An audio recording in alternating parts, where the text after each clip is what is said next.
Is follow your passions good career advice? You know, when I was given this advice before college, I was just like, yes, great advice. Let me just roll with that. And yeah, that's what I did. You know, I pursued my passion of marine biology, and now, exactly 7 months after defending my thesis for my degree, I'm sitting here now as a content entrepreneur and a business owner. Like, what the heck even happened, and what am I even doing? And before I answer that, I want to be very, very straightforward with you all. This right here, in and of itself, is not the best career advice.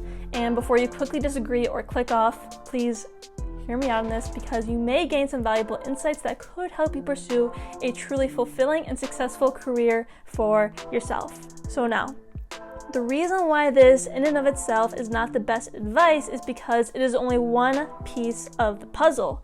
So let's imagine what following your passions would look like. So go ahead and ask yourself, what are some things that you are incredibly passionate about? And really dig into your heart here, right? Like, what excites you? What gets you out of bed in the morning? What lights you up? Now, based off of what you came up with, try now to think of some careers that would match those interests. So go ahead and try to imagine them for yourself. And I'll give you one of my examples. So when I was in high school, one of my number one passions was playing softball. But the thing was is that I wasn't that good at it. Now, imagine if I followed my passion and tried pursuing a career in softball. Would I have been fulfilled? And the answer is no. I would not have been. So the next piece of the puzzle is to also pursue something that you are good at or have the potential to become good at, right? Because if you don't, you won't be fulfilled by the quality of work that you're doing, let alone successful. So go ahead and ask yourself, where do your passions overlap with what you're naturally really good at? And if you're having trouble thinking of what that could be, think of what other people tell you that you're good at, right? So think of your skills. Maybe it's something like speaking or writing or being creative. And, you know, try to think beyond just what you do in school, right? Maybe outside of the classroom, you're really good at making videos or trading stocks, or maybe you're just really good with people or computers. And if you're still struggling to answer these questions, my very last video can give you some more guidance on that, and I'll link that up right here if you'd like to check that out. But yeah, so for me, I discovered that I was also super passionate about marine biology after taking a class about it, and it just so happened that I was also really good at it. But here's what I learned. You can't just stop right there, because there's another piece to this puzzle, and that is to pursue something that will genuinely help others and make the world a better place. You see, you may not be at this level quite yet, but let me tell you, once you start to ascend in Maslow's hierarchy of needs, so after you meet your needs of food, security, relationships, and esteem, you will reach a level known as self-actualization. And once you get to that place, your soul is going to crave something more, to contribute to others and the world in a way that goes above and beyond yourself. And even Tony Robbins talks about this too. There is a deep human need for contribution on a higher level, and if you are not making that contribution or it's not in alignment with your soul, you will not be personally fulfilled. And this point too is where money plays a role, right?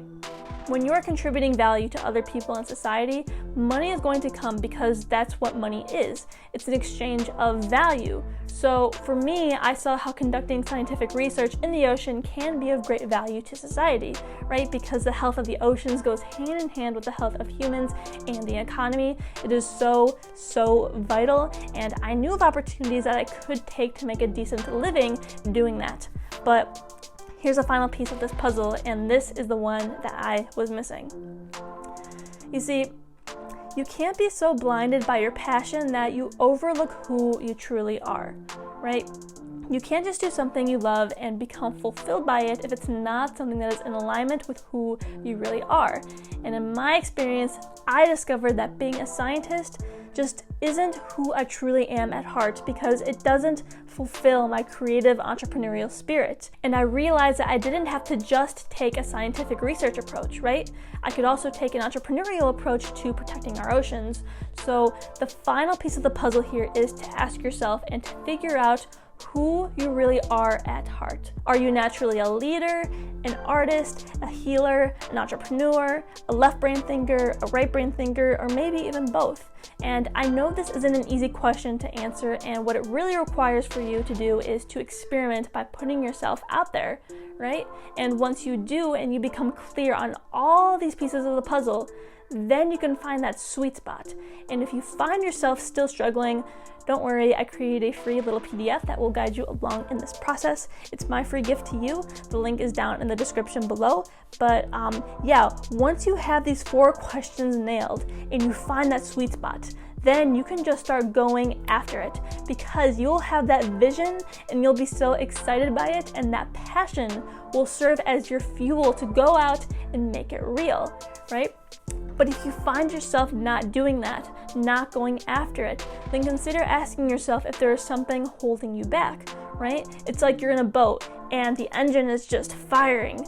But if you have an anchor, aka something holding you back, your boat is not going to get very far. So if that's something you're experiencing, I would suggest first figuring out what that anchor is and finding a way to overcome it. And then, once you have nothing holding you back and you're just going for it, my last piece of advice for you to remember is to 1, stay persistent, and 2, have patience. It's like planting a seed. You must persist in giving that seed the nutrients it needs to eventually blossom. And not only that, but you also have to be patient for it to start producing fruits. And that's another reason why a lot of people don't make it, right? They're not willing to persist and they lack that patience. So I want to end by saying that my intent in sharing this advice with all of you was to try to help you find work that you love to do and that aligns with your soul's mission and purpose. But remember, this was just advice based off of my perspective and my experiences, and advice is something that you should always be open to, but it's never something that you have to take, because at the end of the day, you always have to do whatever you believe is best for you. Now, if you haven't already, you can go ahead and download that free PDF I mentioned. I hope it'll be of great guidance and value to you. And also, if you'd like to support me in my mission, you can do so by contributing to my Patreon. For as little as $1 a month, you can support me and my mission. And you can also book a free discovery call with me if you're interested in one-on-one coaching. But that's pretty much all I have for you in this video. Go ahead and leave your thoughts down in the comments below. And if you haven't already, please like and subscribe. And I'll see you next week for the next episode. Bye.